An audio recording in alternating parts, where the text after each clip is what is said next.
The beast is back and even more powerful. The all-new 2024 KTM 1390 Super Duke R with more power, updated styling, improved suspension, ergonomics, and electronics. Let's go for a ride. Subscribe today. If you want to get my gear like this ultra lightweight carbon fiber helmet, motovlog camera, airbag vest to help keep you safe, all of my gear, I always include links in the description and comment section of my videos. Just last year, I went down to my local KTM dealership with the sole intention of buying a brand new KTM 1290 Super Duke R EVO, but I was not impressed with the looks of the bike. Rather ugly, looks like it's all tank. I threw a leg over the bike. It felt top heavy. I just didn't gel with the bike. They wouldn't give me a test ride, so I ended up walking out and getting a little MTL7 instead, which I love. But now they have this brand new 2024 KTM 1390 Super Duke R, which has more power, updated styling, improved suspension, ergonomics, and electronics.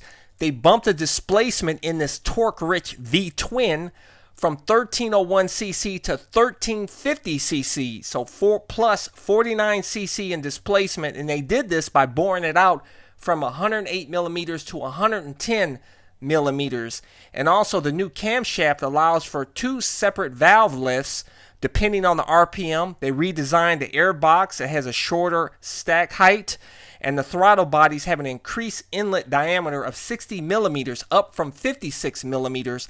And also 5th and 6th gears have been revised for better use of the RPM range. It now boasts 188 horsepower and 107 pounds-feet of torque. That's plus 8 horsepower and plus 4 pounds-feet of torque from the previous generation. Also, the suspension has been upgraded with the latest generation of WP semi-active technology that allows a range of adjustability.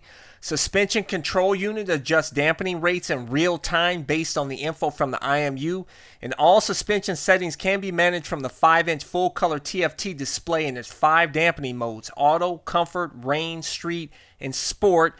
And of course, in KTM's fashion, they like to hold extra features hostage that you have to pay for to unlock, which I don't like about KTM bikes.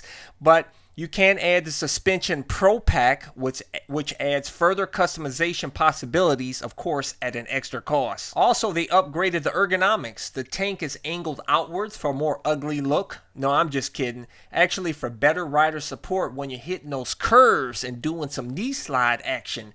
And the handlebars have been moved lower for better control. Also, they have upgraded the brake system a little bit. It still has the Brembo Stylema monoblock front calipers with the 320mm discs, and in the rear, the 2-piston rear caliper with a 240mm disc. But all new is the new Brembo multiple click system master cylinder, which is also included. And the bike has an all-new LED headlight, if you hadn't noticed. Yes, KTM managed to make an even uglier headlight than the previous generations, but it's very functional. It actually has daytime running lights that are located along the edges and are auto adjustable, and the auto low beam is located in the center of the headlight. So do you guys like the look of this headlight? It's different. Also, this bike has an upgraded 5-inch TFT display with new graphics and a redesigned menu structure intended to offer access to features with less clicks. And it has a tire pressure monitoring system, which has been upgraded with more accurate software and actually shows the tire pressures on the TFT display. And it offers custom pressure settings for track use. And also the electronics have been upgraded. It still has 3 modes: rain, street, and sport, and 2 optional modes: performance and track. Each mode manages power, traction control, and throttle response. The performance mode allows for customization of traction control, throttle response, anti-wheelie control, and launch control. And track mode has the same customization but with ready-to-race focus optimized for lap times and race focus data. And of course, there's other optional technologies such as cruise control, engine brake control, which has 5 levels of adjustment, and anti-wheelie mode with 5 levels of adjustment, and KTM Connect. Also, this bike has new Michelin Power GP tires, which they say offer better grip, and they're lighter weight, which, by the way, this bike is about 4 pounds lighter weight than the previous generation. It is now 467 pounds, So down from 471 pounds on the previous generation. And this bike costs $21,499. And of course, you want some of the optional extras, which they hold hostage on this bike that you have to pay for, which is not cheap. Which I think they should include all these features on this bike for this whopper high price, in my opinion. Now, to give my opinion on this new bike, its changes, and whether I would buy it or not. Honestly, if I owned the previous generation, I feel like the changes aren't that significant to upgrade to this bike. And also, the previous generation looks much better than this generation with this headlight. Oh my gosh, that headlight is so ugly. I don't know what they were thinking. Just when I thought some of the Japanese naked bikes had ugly headlights, I mean, this bike outdoes them all.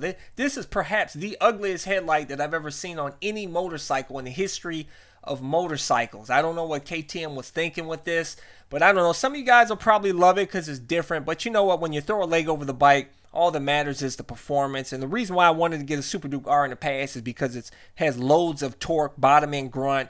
And that's what I love. I could do without the 188 plus horsepower because I never do top end. I'm all about, bottom end and mid range on this bike because most of our riding we do in the city or, hit the throttle here and there, just like that bump and torque. That's what I love about torque rich bikes. And this bike has loads of torque, but $21,500, and they had all the extra cool features you got to pay a lot more money for to unlock. And that's what I hate with KTM is that they hold those features hostage on the bike. It's like the bike has the features, but you got to pay to unlock them. I just can't get over that. And their bikes all look the same. The new KTM 990 that came out has the same ugly headlight, and the bike looks pretty much the same.